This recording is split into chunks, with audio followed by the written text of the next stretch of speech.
اس موقع پر یہودیوں کے 3 گروہ ہو گئے۔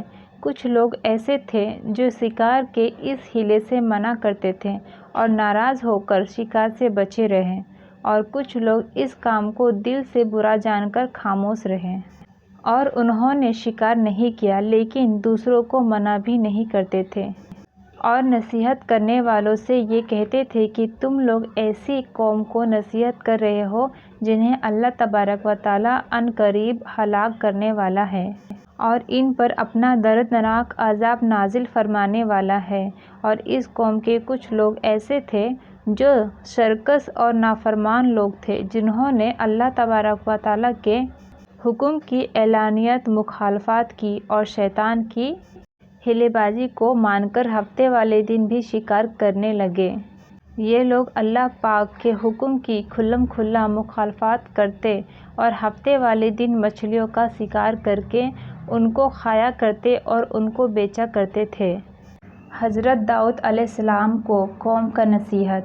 دوستو، حضرت داؤد علیہ السلام کی قوم کے 12,000 ایسے نافرمان لوگ تھے جو منع کرنے کے باوجود بھی ہفتے کو ان نالیوں کے ذریعے شکار کر رہے تھے۔ حضرت داؤد علیہ السلام نے ان 12,000 لوگوں کو اللہ تبارک و تعالیٰ کے دردناک عذاب سے ڈرایا۔ آپ نے ان سے کہا کہ وہ اللہ پاک کی اس نافرمانی سے باز آ جائیں، لیکن وہ لوگ باز نہ آئے اور کھلے عام شکار کرنے لگے۔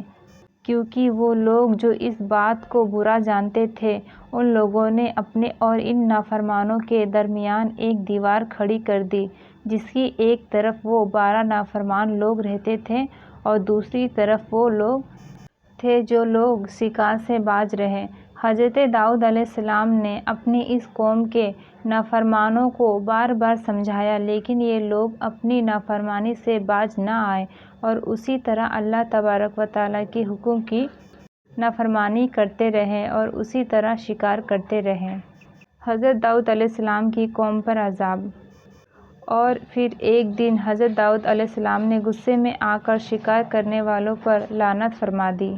اس کا اثر یہ ہوا کہ ایک دن خطا کاروں میں سے کوئی بھی اپنے گھر سے باہر نہ نکلا۔ یہ منظر دیکھ کر کچھ لوگ ان کی دیواروں پر چڑھ گئے تاکہ معلوم ہو سکے کہ وہ لوگ کس حالت میں ہیں۔ جب ان لوگوں نے ان نافرمانوں کو دیکھا تو وہ سب کے سب بندر کی شکل میں بدل چکے تھے۔ اللہ پاک نے ان لوگوں کو ان کی نافرمانی کی وجہ سے ان پر دردناک عذاب نازل فرمایا۔ پھر ان لوگوں کو بندر کی شکل میں بدل دیا۔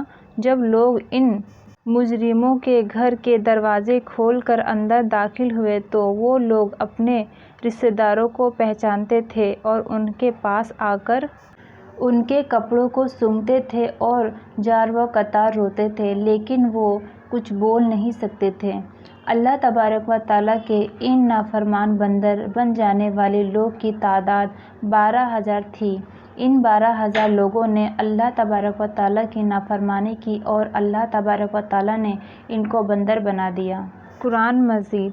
اللہ تبارک و تعالیٰ سورہ بقرہ میں ارشاد فرماتے ہیں، اور بے شک ضرور تمہیں معلوم ہے تم میں سے وہ جنہوں نے ہفتے میں سرکشی کی، اور ہم نے ان سے فرمایا کہ ہو جاؤ بندر دھتکارے ہوئے۔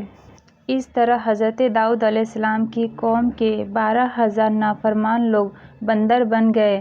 یہ لوگ 3 دن تک زندہ رہے اور اس دوران یہ نہ کچھ کھا سکتے تھے اور نہ کچھ پی سکتے تھے۔ یوں ہی بھوکے پیاسے سب کے سب ہلاک ہو گئے اور 3 دن کے اندر اندر سب کے سب مارے گئے۔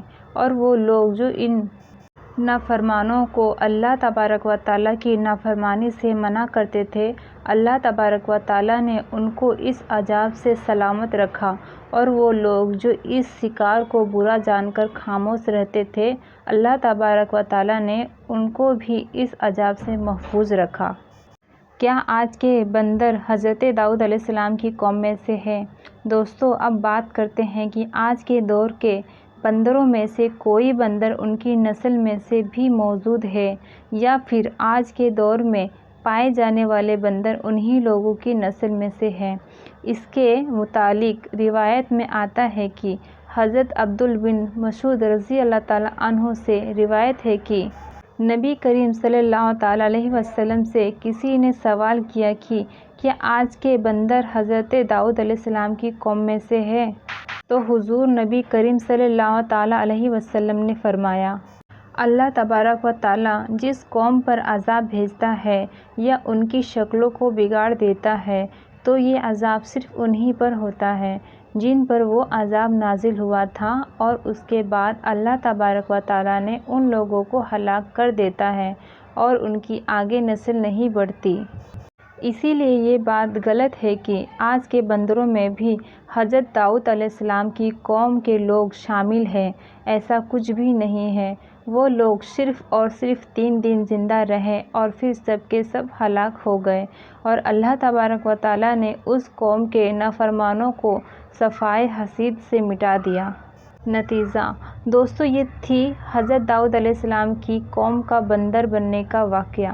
دوستو اس واقعے سے ہمیں یہ سیکھنے کو ملتا ہے کہ اللہ تبارک و تعالیٰ کی ہمیشہ فرمانبرداری کرنا چاہیے، اللہ تبارک و تعالیٰ کی نافرمانی نہیں کرنا چاہیے۔ اللہ تبارک و تعالیٰ ہم سب کو دین کے راستے پر چلنے کی توفیق عطا فرمائے، آمین یا رب العالمین۔ دوستو ویڈیو اچھا لگا ہو تو لائک، شیئر، سبسکرائب ضرور کریں۔ اللہ حافظ۔